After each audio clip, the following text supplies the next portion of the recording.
वही जो पूरा करना है उसकी एक ताकत, एक शक्ति लेने अपने माँ बाबे वाले के चरणों में आया हूँ और माँ से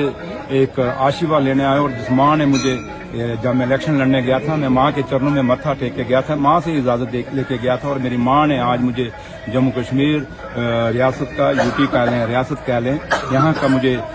डिप्टी सीएम बनाया है। ये छोटा ओहदा नहीं है और मेरे खास तौर मेरे जैसा आदमी जिसने एक गाँव से निकल के मैं इस मुकाम पर पहुँचा हूँ और मेरा एक मिसाल आम उन बच्चों के लिए, गांव के बच्चों के लिए हो जाएगा जो दूर दराज में रहते हैं कि अगर मेहनत की जाए तो आप भी इस मुकाम पे पहुंच सकते हैं। तो लिहाजा मैं माँ का भी शुक्रिया अदा करने आया था कि माँ तूने मुझे ये ओहदा दिया और माँ से ये आशीर्वाद लेने आया था कि माँ मुझे आगे चलने की इतनी हिम्मत देना कि मैं जम्मू सूबे के लोगों के जो काम है उनको कर सकूं, मैं खिता पीर पंचाल के लोगों का भी काम कर सकूं, मैं चिनाब वैली का भी और खास करके मेरी अपनी जो कॉन्स्टिट्यूंसी नौशहरा जहां से मैं जीत के आया था, मैं एमएलए बना था, उन लोगों के भी काम कर सकूं। और माँ से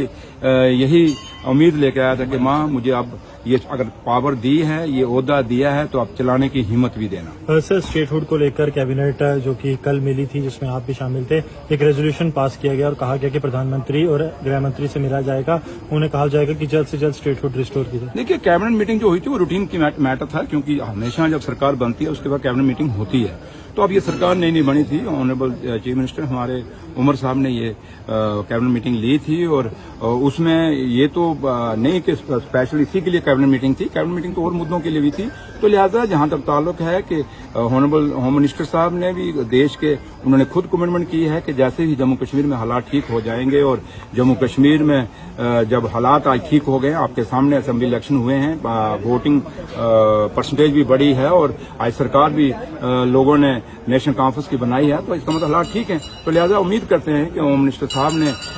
आज जल्द अपना वादा पूरा करेंगे और जम्मू कश्मीर को फिर से वही रुतबा जो उसका था, जो स्टेट का, वो स्टेट बनाएंगे। लेकिन इसके साथ साथ मैं, आपने जब ये सवाल पूछे तो मैं आज भी आपके इस चैनल के माध्यम से मैं अपने लीडर डॉक्टर फारूक अब्दुल्ला साहब और उमर अब्दुल्ला साहब का बहुत बहुत शुक्रिया अदा करता हूं कि उन्होंने इस ये ओहदा मुझे दिया और इस जिम्मेदारी के काबिल मुझे समझा। और मैं home minister, honourable chief minister साहब का भी आभारी हूं कि उन्होंने जिस प्रकार की मुझे जिम्मेदारियां दी हैं, उन्होंने एक ट्रस्ट मेरे पर व्यक्त किया है, मैं उस ट्रस्ट को हमेशा पूरा करने की कोशिश करूंगा। Thank you.